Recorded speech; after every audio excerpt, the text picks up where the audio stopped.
Welcome back, everybody. Hope you're continuing to stay warm as these frigid days accumulate. But, we've had a little bit of thawing, and I was excited yesterday to venture out and have it be a little bit above freezing. It makes my shoveling job that much easier. But I'm certain that we're finding our way.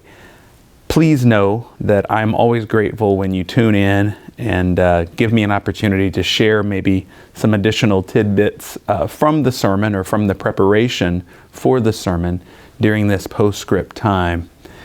As we all know, this is Black History Month, and we attempted to speak to that directly, forcefully, and hopefully with a bit of illumination on Sunday, maybe pointing out some things that some of us did not know. I, for one, was not aware of the efforts of Bedford United, and I'm grateful that the United Church of Canada shared that video about what this church has done so courageously and bravely. And I hope that it inspires us to think about things that we can do as a forward-thinking, inclusive, extravagantly hospitable community here in London, Ontario.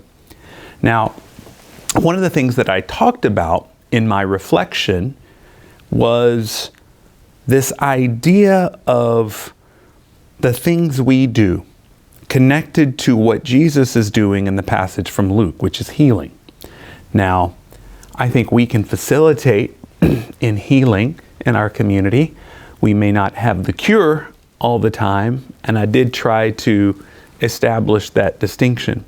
A cure relates to a disease, and sometimes diseases go into remission or there is a cure, but at other times they don't. But that does not mean that a healing has not occurred. So I like to distinguish between cure and healing.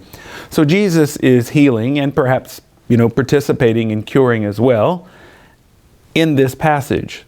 But the question that I was left with after reading it was, for whose sake? Why does Jesus do this? Well, I said in my sermon, of course, that he establishes the kind of community. He establishes the ethos by connecting with what people's basic needs are. They need to be unburdened. They need to be empowered. They need to be uplifted to live lives that are worthy of living. And Jesus does that in numerous ways, and we are called to do the same. I eventually came around in my reflection to talk about signage. How do we show up in the world as a community of faith? How do others see us? And for whose sake do we announce to the world that we are affirming? Now, one could perhaps playfully say, well, you haven't announced it really loudly, insofar as if you were to walk around our church building, it may not be all that evident who we are. From the outside looking in, we're another church with a tall steeple and probably doing the same kinds of things that all these other churches are doing. So the reason I lift that up is because I want to say it is important that we put things out there, not for our sake primarily, but for the sake of those who would benefit from knowing this is a welcoming space. It is open to all, that we are seeking justice for all, and that we do everything we can to ensure that whoever decides to come in or is considering coming in feels welcomed and enthusiastically invited to participate in the fullness of life here at First St. Andrews. That is why we have the pride flags that emphasize our commitment to the rights of the two-spirit, lesbian, gay, bisexual, transgender, intersex, and asex communities.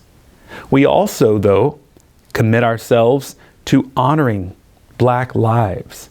We recognize that historically, these are lives that have not been honored. In fact, they have been dishonored countless times.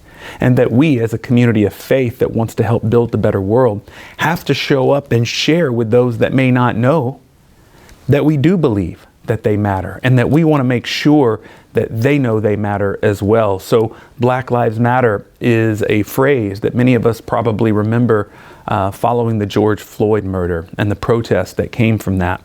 So for us, these symbols are ways that we communicate with the world. And when we ask, well, why would we put them up? Why would we put an Every Child Matters flag up or an insignia? Why would we change some of the art?